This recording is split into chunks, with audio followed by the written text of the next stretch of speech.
안녕하십니까. 예. 사무실에 사람이 뚜껑이 확 휩쓸고 가서, 그래서 저보고 왜 나왔느냐는 표정들 하시는데, 저는 회사가 좋습니다. 예. 회사에는 좋은 것들이 너무 많습니다. 예, 여튼 출근은 해서, 오늘은 어저께 새벽에 저희 단톡방 분하고 이제 잠깐 통화를 했는데, 그분이 괴로워하시는 게 악몽 때문에 좀 괴로워하시더라고요.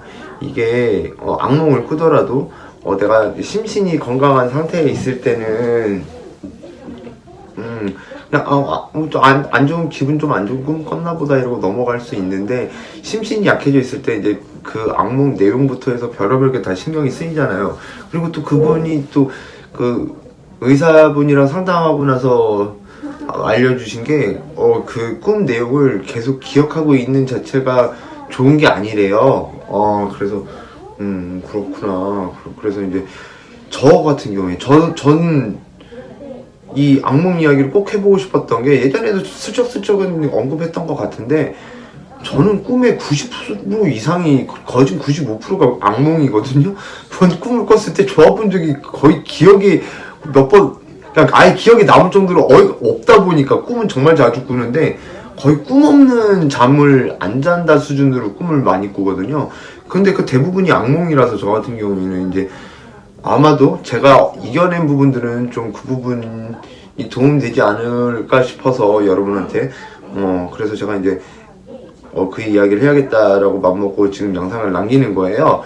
일단 제가 악몽은 그럼 금단 현상인가, 기존에 술을 그냥 평상시에 마셨고, 그리고 술을 그렇게 왕창 마시기 전에는 악몽을 그렇게 꾸지 않았는데, 술을 한참 마시고 나서 술을 안 마시면 악몽을 꾼다고? 그럼 100% 금단 현상이죠. 금단 현상이라는 것이 무조건 이런 식으로 발현이 돼, 그렇지가 않거든요. 사람마다 금단 현상이 다 달라요. 그래서 저 같은 경우에는 이제 종합 선물 세트 식으로 이제 한꺼번에 몰아친 게, 이제 항상 말씀드리는 그 28박 29일간의 그 필름 끊긴 블랙아웃을 겪고 나서 이제 모든 것들이 다 한꺼번에 몰려왔는데, 그때 되면은 그냥 뜬 눈으로도 꿈을 꾸고요. 그건 이제 진전선망이라고 하거든요. 근데 악몽을 꾸면서 이제 보통들 이제 많이 겪어보셨을 거예요. 이제 술 한참 마시고 이제 체력 다 떨어진 상태에서 이제 이제 진짜 못 살겠다 싶어서 이제 그때 꾸는 악몽에서는 보통 가위가 동반되지 않나요? 가위도 같이 이렇게 눌리는 경우 많으시죠? 전 이제 수두룩하게 겪었어요. 나중에는 이제 저는 악몽을 꾸고 가위를 눌린 거는 고등학교 때부터 그랬었는데, 사실 그때 처음에는 사실 술하고 상관이 그렇게 술을 아예 안 마시던 시절부터 가위는 처음 눌려봤어서 되게 공포스러웠는데, 여튼 가위 푸는 방법들은 여러분 다들 아시죠? 목숨을 걸고 손가락 하나 일단 까딱하고 나면 가위가 이렇게 풀리는 거, 그건 다들 이제 검색해 보셔서 아실 텐데, 근데 그게 금단 현상이냐고 질문을 가지시는 분들이 많을 텐데, 맞아요. 그리고 이제 악몽을 꾸는 이유도 어떤 미신? 아니면 종교적? 그런 식으로 그런 걸로 알아보시는 분들 많을 텐데, 그런 쪽으로 알아보시고, 그런 게 도움이 된다면 그렇게 하세요. 근데 저는 그냥 제가 이겨낸, 제가 생각할 땐 나름 과학적인 그런 이유, 그리고 실제로, 과학 논문에서도 이렇게 나오는 이야기들을 토대로 이제 말씀을 드리는 건데, 항상 말씀드리는 걸 텐데, 심신이 약하면요, 또 대부분 다른 것들, 그 심신이 약해진다는 것은 스트레스가 요인일 수도 있고, 그냥 무리를 했기 때문에 과로가 이유일 수도 있고, 원인은 각양각색일 거예요. 근데 특히 이제 저희 알코올 중독자분들은 그냥 더 이상 설명할 필요 없이 다 여기든 다 안 좋잖아. 다 안 좋잖아. 안 좋을 수밖에 없고. 그러니까는 악몽을 꾸는 건 되게 자연스러워요. 그런데 중요한 건 그거예요. 악몽을 계속 꾸는데 그런 악몽 안 꿀 수 있는 방법은 없느냐? 제가 있었다면 저도 악몽에서 영원히 해방이 됐을 겁니다. 근데 저도 온갖 방법들을 다 수단과 방법을 가리지 않고 다 동원해 봤는데요. 그 중에서 그냥 그나마 이제 일시적으로 효과가 있던 것들은 그거였어요. 자는 환경을 되게 많이 바꿨죠. 베개를 바꾸고, 그리고 이제 거기에다가 향 넣는 걸 요즘에 이름 뭐더라, 캔들 같은 것도 넣고 막 그런 거 있잖아요. 그런 걸로 향도 바꿔보고, 아니면 아예 아예 그냥 불을 다 끄고 자는 게 가장 좋기는 한데, 그게 이제 저도 한동안 그게 불안해가지고는 TV를 항상 켜놓고 잔 적이 있었거든요. 아예 그렇게 삭막한 어둠으로는 무서워서 잠을 못 자시는 분들 같은 경우에는 조명을 이쁜 걸로 이렇게 내 마음을 편안하게 해주는 걸로 바꿔놓는 것도 방법일 수도 있고요. 정말 조용하게 잠드는 게 가장 좋긴 하지만, 그렇지 않을 경우에는 그런 거 겪어보신 적 있으시지 않으세요? 음악을 그냥 틀어놓잖아요. 아니면 어떤 TV 내용을 틀어놓으면은 그걸 틀어놓은 거에, 들리는 거에 의해서 꿈의 내용이 변화가 되는 경우 겪어보시지 않으셨어요? 그런 것도 영향을 끼쳐요. 그래서 그런 것들을 다 이렇게 변화를 줘서 나한테 맞는 방법들을 이렇게 찾아 나가는 게 되게 중요하고요. 그것들은 이제 기본적으로 다 하시되 그걸로 다 커버가 되지 않을 거예요. 한번 악몽을 꾸기 시작했으면요, 이제 악몽은 어지간한 수준으로 내 생활 환경이라던가, 아니면은 또 내 마음가짐이라던가, 아니면 몸에 어디가 아팠다면 그런 것들이 다 정리가 되기 전까지는 악몽은 계속 꿔요. 조금만 약해지면 바로 빈틈이 보이네 싶으면 바로 악몽이 딱 이렇게 꺼질 거예요. 그러면은 모든 걸 막을 수는 없으니까 악몽을 일단 악몽 속에서 자각몽이라고 하잖아요. 스스로가 그러니까 이건 꿈이 아니라고 확실히는 알진 못해도 뭔가 이건 현실하고 좀 다른데, 이거는 뭔가 내가 뭔가 바꿀 수 있을 것 같은데 하는 그런 꿈들이 있잖아요. 내 스스로의 행동을 내가 통제할 수 있는, 그러니까 꿈이라고 100% 인지하진 않아도 그런 것도 자각몽의 일종이거든요. 그런 경우 제 친구 중에 한 명은 아예 그냥 버진 100% 수준으로 자각몽을 꾸기 때문에 항상 자기는 꿈에서 승리한다, 해피엔딩이 아닌 적 없다, 이런 친구도 한 명 있긴 한데, 그 친구는 철학을 하고 있습니다. 여튼 근데 그런 것처럼 미리 이렇게 꿈에 대해서 나는 악몽을 꾸겠구나라고 이미 인식을 하고 시작을 하면은 그 악몽 속에서도 대처를 할 수 있어요. 근데 제가 가장 커다란 예를 하나 들어드릴 거예요. 저 같은 경우에 악몽을 항상 꿨지만, 악몽에서 거기 악몽의 대상, 악몽에 나를 괴롭게 하는 주체가 있을 거 아니에요. 저 같은 경우에는 가장 많이 악몽에 출연하신 분이 지금은 하늘에 계신 저희 어머니시거든요. 저희 어머니가 항상 악몽의 주체일 경우가 가장, 거진 꿈속에서 한 50%를 차지할 정도로, 저희 어머니가, 저한테는 어렸을 때부터 가장 일생의 큰 트라우마였으니까 그랬거든요. 그래서 제가 술을 끊기 전에는 그냥 항상 어머니랑 싸우고 그 꿈속에서마저도 좋지가 않았어요. 그러니 악몽을 꾸거나 당연히 좋을 리가 없겠죠. 근데 제가 어느 순간인가 어머니가 나오는 악몽에서 완전 해방되는 게 아니라 좀 마음이 편안해지고 자유로워지는 그때가 작년에 딱 찾아왔거든요. 그 시작은 제가 이제 술을 끊고 나서 이제 어머니에 대해서는 조금씩 이해해 가면서, 그때 당시에는 악몽을 꿨어도 어머니를 그냥 계속 싸웠어요.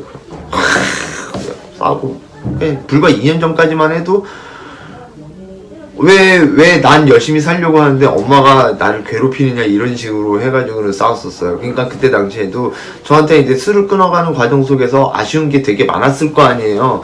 나한테 이렇게 뭔가 이렇게 재정적으로나 아니면 환경적으로나 아니면 이렇게 말이라도 좀 이렇게 해서 나를 도와주면 좋겠는데 그러지를 않은 거에 대한 아쉬움이 되게 많이 있었겠죠. 내가 표현을 안 해도 난 아닐 거야 라고 생각을 해도 내 몸은 그렇게 느꼈을 테니까. 그래서 그런 부분 때문에 되게 많이 그랬다가, 제가 놀라운 걸 겪은 게, 한번 언급한 적 있을 거예요. 꿈속에서 꿈하고 치매하고 연관해서 이렇게 영상 찍었던 내용들이 있거든요. 거기서 놀란 게, 저희 어머니 돌아가시고 나서 꿈속에서 어머니가 살아계시고 똑같이 몇 년 전과 똑같은 패턴으로 어머니랑 싸우고 있는 거예요. 근데 처음에는 그런지도 모르고 그냥 막 싸우고 끝났는데, 꿈을 깨고 나니까 어머니 안 계시잖아. 세상에 안 계신데 왜 꿈속에서, 왜 이제는 생각 안 해도 될 어머니가 왜 꿈속에서 나왔어? 난 도대체 무엇이 아쉬웠을까, 막 그런 생각이 든 거예요. 오히려 저 같은 경우에는 어머니한테 못 받은 그런 것보다도 어머니가 다 누리지 못하고 가신 것들에 대한 아쉬움이 더 커진 상황이었고, 이미 그게 너무 신기한 거예요. 아직. 그래서 내 머릿속에 나는 내 이성은 내가 어머니한테 뭐 아쉬움이 없다라고는 생각하지만 내 마음가짐은 그게 다 아니었나 보다, 이런 생각을 하고 넘어갔는데 또 어머니가 또 나오셨어.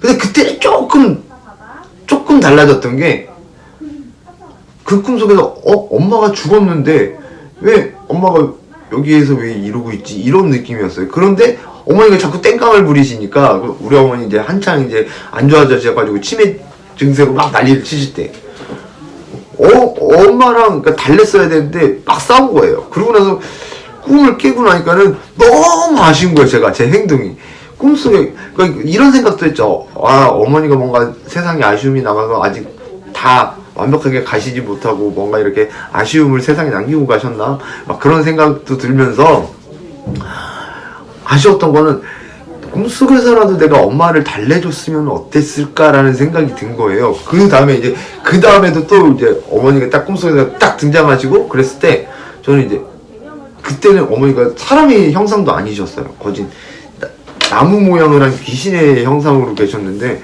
어머니는 그 꿈속에서 확실히 인지를 했어요. 제가 어머니는 이미 돌아가셨는데 저 모습으로 이렇게 왔는데, 너무 무섭고 끔찍한 몰골이었지만 그거를 꾹 참고 어머니를 되게 달래드렸어요. 그 꿈속에서. 그러니까 참아, 엄마 죽었으니까 엄마는 여기서 이러면 안 돼, 이 말이 진짜 가장 하고 싶었지만은 그러지를 못하고, 엄마 지금 여기서 이럴 게 아니라 우리 저기 가서 잠깐 조용히 이야기 좀 하고 올까? 그러면서 막 달랬어요, 꿈속에서. 그러고 나니까는 그 꿈속에서 조금 지나가면서 이게 꿈인가 보다를 알게 됐어요. 이제 저도 이제 완벽하게 이제 그 자각몽으로 이렇게 변화가 된 거죠, 꿈을 꾸다가. 그러고 나서 이제 그 꿈을 깨고 나서 막 뭔가 눈물이 나기도 하고 뭔가 서럽기도 하고 그랬는데, 그런데 제가 딱 그걸 겪고 나서 어머니가 나오는 꿈이 악몽이 아니게 되고, 그리고 점점 분위기가, 그 이후로 제가 꾸는 꿈들이 수차 악몽만 잔뜩이고 기분 좋지 않은 꿈들이 대부분이었는데, 악몽의 수준들이 이렇게 좀 완화가 되더라는 거죠. 물론 제가 이제 아무래도 회사에서도 적응을 하고, 그리고 이제 열심히 살면서 사람들한테도 많은 사람들을 많이 만나고 다니까 즐거운 일도 생길 테고, 사람들한테 인정을 받는 부분도 있을 테고 그럴 거 아니에요. 물론 스트레스도 있지만. 그래서 그런 부분들이 딱 좋아지는 걸 보고, 내가 꿈속에서 하는 행동을 바꾸면 이게 달라질 수도 있구나라고 이렇게 느껴진 거예요. 저는 실제로 그렇게 됐었으니까. 그래서 그렇구나. 그런데 마지막으로 꾼 건 저희 어머니 나오는 꿈이 작년 여름, 막 제가 이제 이 유튜브를 이제 막 열심히 해보겠다고 막 난리칠 때, 그때가 마지막이었는데, 그때 이제 어머니가 나왔을 때는 거의 이제 완전 꿈이다라고 인식하진 않았어도 거기서는 이미 각오가 돼 있었어요. 엄마 나타났다. 엄마 지금 여기 또 제가 이제 마음을 그렇게 바꿔서 그런지 어머니가 그렇게 심각하게 땡깡을 부리시거나 그러시지는 않더라고요. 그래서 그때 이후로 이제 어머니를 못 봤는데, 제가 느낄 때는 그러니, 제가 이제 꿈조차도, 악몽조차도 이겨나가는 과정을 느껴보니, 요즘에는 이제 악몽을 꾸더라도 가위를 눌린다거나 그러지도 않고, 가위는 몇 년 전부터 안 눌리기 시작했는데, 작년에 어머니가 나오실 때쯤 됐을 때는 조금, 막 가위 비슷한 느낌도 들고 그랬었거든요. 근데 요즘에는 그런 거에서 되게 자유로워진 것을 생각을 해보니, 이게 다 결국에는 내 상황이 좋아져야 하고, 내가 사는 환경도 되게 중요하고, 내 건강 상태, 심신의 건강, 정신적인 건강도 마찬가지로 되게 중요하고, 중요한 건 근데 꿈을 대처하는 나의 마인드라는 걸 알게 된 거예요. 그래서 이 얘기를 말씀드려주고 싶은 게, 여러분도 그 악몽들을 꿀 때 그런 부분들은 자신이 왜 이런 꿈을 꾸게 됐을까를 분석을 하고, 그리고 그 꿈에서 내가 여기서 싸우는 게 아니라 이 부분들에 대해서 싸우지 않고 넘어가려면 이렇게 부드럽게 이렇게 다독이고 이렇게 달래고 그런 방향으로 넘어가면은 어떤 식으로 될까, 여러분들 효과가 있을 거라고 생각을 하거든요. 일단 제가 효과를 봤으니. 그래서 여러분들도 악몽을 꾸고 나시면은 그런 부분을 생각을 하셔가지고 이렇게 꿈을 꿨을 당시에 자신을 좀 분석을 해서 자기 상황과, 그리고 내가 그 꿈을 왜 꿨을까, 그 꿈에서 그리고 내가 어떻게 대처했었으면 좋았을까, 그리고 이제 꿈에 대해서도 이 꿈은 왜 꿨는, 내가 왜 이거 꿨을까를 이렇게 생각을 하다 보면 그 꿈이 어떻게 나오면 내가 좀 더 수월하게 대처할 수 있겠다, 이렇게 등등등을 생각할 수 있잖아요. 그럼 꿈이라는 건 어차피 내 무의식 속에서 만들어내는 존재잖아요. 이 무의식이라는 것은 결국에 내가 평상시에 생각하고 느낀 것들을 조합해서 그거를 내가 바탕으로 해서 이 무의식 속에서 꿈을 제작을 하는 거잖아요. 어쨌거나 과학적으로 설명을 하자면 어떤 그 원리를 가지고 있는지 모르겠지만, 아무튼 그런 것들을 생각해서 여러분들이 좀 꿈에 대해서 그렇게 대처를 하시면, 완전히 악몽이나 가위 눌린다거나 그런 것에 대해서 완벽한 대처 같은 건 존재할 수 없겠지만, 그래도 조금 더 수월하게 여러분들이 좀 맞이할 수 있지 않을까, 그리고 이제 좀 이겨나갈 수 있지 않을까, 그런 생각이 들어요. 아마도 악몽 꾸는 게 싫어서, 가위 눌리는 게 싫어서, 그것도 금단 현상의 일종이니까 그게 싫어서 술 드시는 분들도 계실 텐데, 앞으로는 그런 것을 핑계로 술을 마시지는 않을 수 있는 그런 우리 구독자분들, 시청자분들이 되셨으면 좋겠다는 생각에서 오늘의 영상을 준비하게 됐습니다. 여러분, 저희 회사 다 난리 났다 그랬죠? 진짜 지금 독감이고 뭐고 심각하고, 내일은 또 무려 체감온도 영하 20도까지 내려간다고 합니다. 그러니까는 여러분들 모두들 따뜻하게 입고 다니시고, 따뜻한 물 자주 드시고, 건강에 잘 유의하셔서 아무쪼록 하시는 일에 큰 무리 없고, 그리고 이제 우리가 술을 찾는 데 있어서 또 감기 따위가 또 고춧가루에 소주 타서 먹고 싶게 만드는 그런 이유가 되지 않을 수 있도록 좀 건강관리 잘 하셨으면 좋겠습니다. 오늘도 길고 긴 이야기 시청해 주셔서 대단히 감사합니다.